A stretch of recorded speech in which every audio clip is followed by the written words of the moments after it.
Iron sharpens iron. Toldot, descendants. Iron is used to sharpen an iron blade, just like a man makes his friend better. Proverbs 27:17, is the portion from the scripture with which I begin this week's message, reading from the Unfolding Word Simplified Text, UST, version of the Bible. The reason why I have chosen to start with this proverb is because in Parashah Toldot, Rebekah shows she is clever about which of her twin sons would receive a double portion of the blessing of inheritance from Isaac their father. While her resourcefulness may be frowned on by some, I hastily answer she did the correct thing, because I have given the matter long thought, which is a patient answer if you catch my meaning. During the course of these readings, if you want to understand the action Rebekah took on behalf of Jacob her younger twin, you will need to understand how the principle of fellowship functions and is applied. My name is I.D.Olali Arihati Tamakaya. As your guide through the study of the scripture about the benefit of fellowship, how and when, please be free to share this message with as many persons as you can so that they may profit and prosper in the way that leads to life that will never end through Yahushua Messiah who is coming soon. 1 Peter 1:13-23. Therefore prepare your minds for action. Be sober-minded. Set your hope fully on the favor to be given you at the revelation of Yahushua Messiah. As obedient children, do not conform to the passions of your former ignorance. But just as he who called you is set apart, so be set apart in all you do, for it is written, Be separate, because I am separate. Since you call on a Father who judges each one's work impartially, conduct yourselves in reverent fear during your stay as foreigners.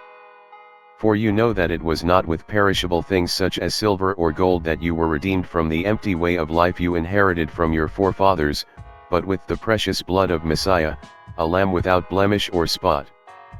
He was known before the foundation of the world, but was revealed in the last times for your sake. Through him you believe in the Mighty One, who raised him from the dead and exalted him, and so your trust and hope are in the Mighty One. Since you have purified your beings by obedience to the truth so that you have a genuine love for your brothers, love one another deeply, from a pure heart. For you have been born again, not of perishable seed, but of imperishable, through the living and enduring word of the Mighty One. To continue with an examination of the clever action Rebekah took which affected the destinies of her sons, let me first read out the incident and then I shall show how it relates to fellowship, a principle found in the law of the Mighty One as Messiah Yahushua explained. Papa Isaac had just asked Esau, the older of his twin sons, to go hunt some meat for him to eat so he would bless him before he dies, Genesis 27:1-4. This blessing would establish Esau as the heir to Isaac and seal his place as receiver of the blessings promised to the descendants of Abraham, Genesis 15:18-21. However, Isaac's companion, Rebekah, was listening and determined to stop Isaac make an error of trust. Not fearing to bring a curse on herself, this is what she did because she was obedient and trusting in a time of difficulty. Genesis 27:5-13. Now Rebekah was listening to what Isaac told his son Esau. So when Esau went onto the field to hunt game and bring it back, Rebekah said to her son Jacob, Behold, I overheard your father saying to your brother Esau, Bring me some game and prepare me a tasty dish to eat, so that I may bless you in the presence of Yahweh before I die. Now, my son, listen to my voice and do exactly as I tell you. Go out to the flock and bring me 2 choice young goats, so that I can make them into a tasty dish for your father, the kind he loves. Then take it to your father to eat, so that he may bless you before he dies. Jacob answered his mother Rebekah, Look, my brother Esau is a hairy man, but I am smooth-skinned. What if my father touches me? Then I would be revealed to him as a deceiver, and I would bring upon myself a curse rather than a blessing. His mother replied, Your curse be on me, my son. Just obey my voice and go get them for me. Do not forget I am speaking about the benefits of fellowship and how the principle applies to Rebekah's decision to favor Jacob her younger twin over Esau the older twin. Although it was a difficult decision, she had to make on behalf of herself and Isaac. Remember, I have mentioned Messiah Yahushua taught this principle in his summary of the Ten Commandments when an expert in the law tested him. Matthew 22:34-40. And when the Pharisees heard that Yahushua had silenced the Sadducees, they themselves gathered together. One of them, an expert in the law, tested him with a question, "Teacher, which commandment is the greatest in the law?" Yahushua declared, "Love Yahweh your mighty one with all your heart and with all your being and with all your mind. This is the first and greatest commandment. And the second is like it, love your neighbor as yourself. All the law and the prophets hang on these two commandments." In the Haftarah portion for reading this week, one may equate Esau's loss of the double portion blessings to the statement made by the Mighty One about Esau. Malachi 1:2-5. I have loved you, says Yahweh. But you ask, how have you loved us? Was not Esau Jacob's brother? Declares Yahweh. Yet Jacob I have loved, but Esau I have hated, and I have made his mountains a wasteland and left his inheritance to the desert jackals.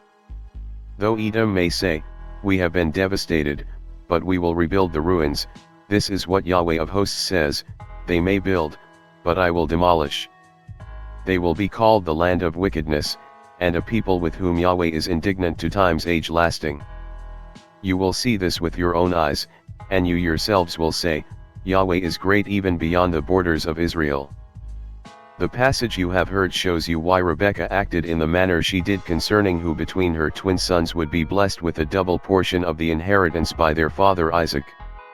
To follow her obedient and trusting steps in this matter, you should walk back with me to Genesis 25, where there is a record about the births of Esau and Jacob and a prophecy that Isaac surely would have known about but was weak in trust to implement as at the time when the message for this week begins. Genesis 25:21-23. Later, Isaac prayed to Yahweh on behalf of his wife, because she was barren. And Yahweh heard his prayer, and his wife Rebekah conceived. But the children inside her struggled with each other, and she said, "Why is this happening to me?" So, Rebekah went to inquire of Yahweh, and he declared to her, "Two nations are in your womb, and two peoples from within you will be separated, one people will be stronger than the other, and the older will serve the younger." If you understand the implication of the prophecy Rebekah received when she inquired about the children she would give birth to, you will see that her action in favor of Jacob was conducted from obedience and trust to the word of the Mighty One.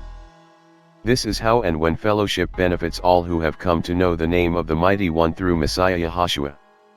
When one is weak, through fellowship their iron is sharpened by the other's iron with the use of the word of Yahweh. Allow me read from the book of Ecclesiastes and some other passages of the scripture to show how the principle of fellowship is applied and how it is contained in the Ten Commandments as taught by Yahushua Messiah. Ecclesiastes 4:11-12. Again, if two lie together, then they have heat, but how can one be warm alone? And if one prevails against him, two shall withstand him, and a threefold cord is not quickly broken. Hebrews 10:24-25. And let us consider how to spur one another on to love and good deeds. Let us not neglect meeting together, as some have made a habit, but let us encourage one another, and all the more as you see the day approaching. Job 4:3-4. Surely you have instructed many, and have strengthened their feeble hands. Your words have steadied those who stumbled, you have braced the knees that were buckling. 1 Corinthians 9:19-23. Though I am free of obligation to anyone, I make myself a slave to everyone, to win as many as possible. To the Jews I became like a Jew, to win the Jews. To those under the law I became like one under the law, though I myself am not under the law, to win those under the law. To those without the law I became like one without the law, though I am not outside the law of the Mighty One but am under the law of Messiah, to win those without the law. To the weak I became weak, to win the weak. I have become all things to all people so that by all possible means I might save some.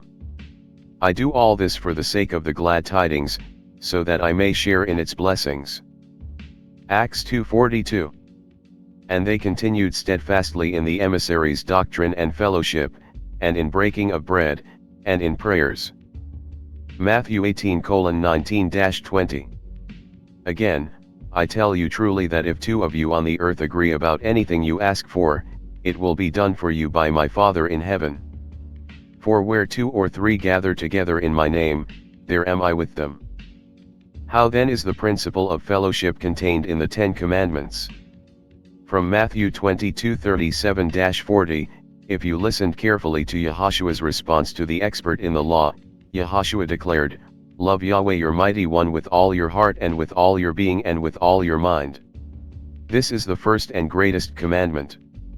And the second is like it, love your neighbor as yourself.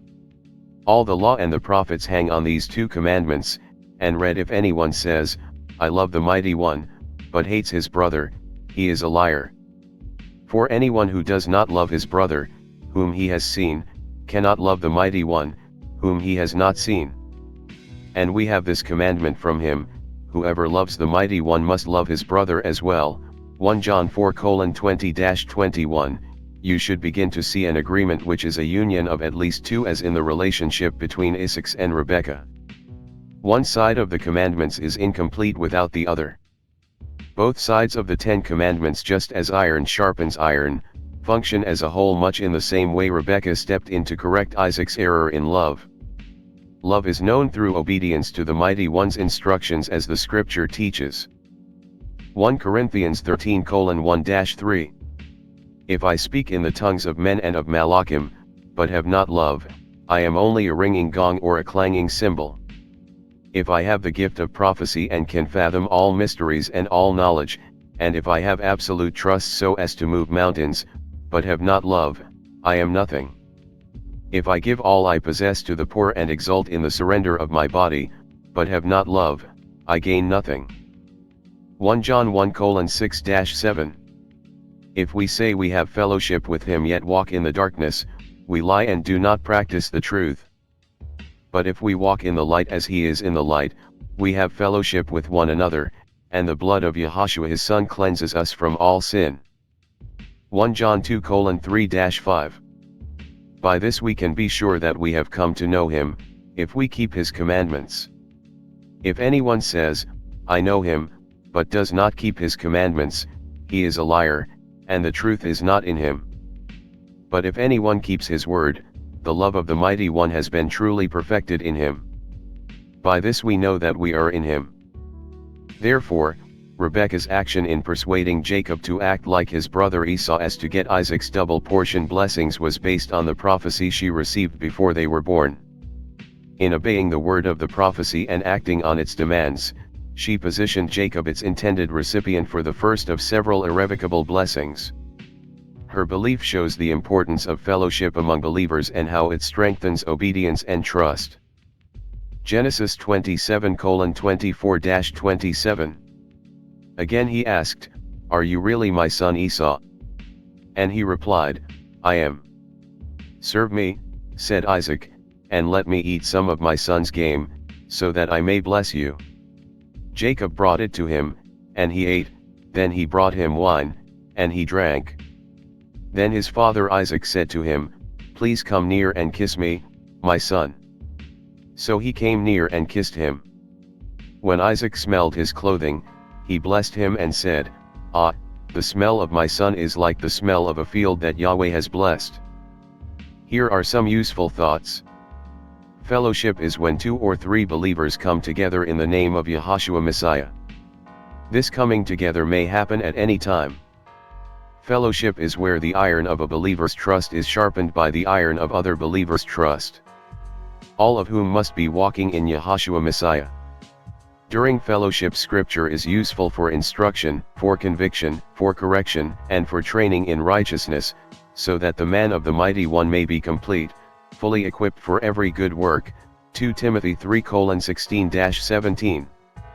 This is how iron sharpens iron. Iron sharpens iron is insight from Parashah Toldot, Descendants, and looks at Rebekah's clever action to position Jacob as inheritor of the double portion blessing from Isaac his father in a step of obedience and trust that symbolizes the importance of fellowship, how and when it is applied in everyday activities. Full text readings. Torah, Genesis 26:23, 27:27.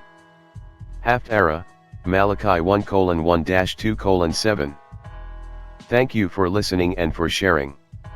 May His blessings of love, joy, and peace be manifest in your life and the lives of your loved ones through Yahshua Messiah.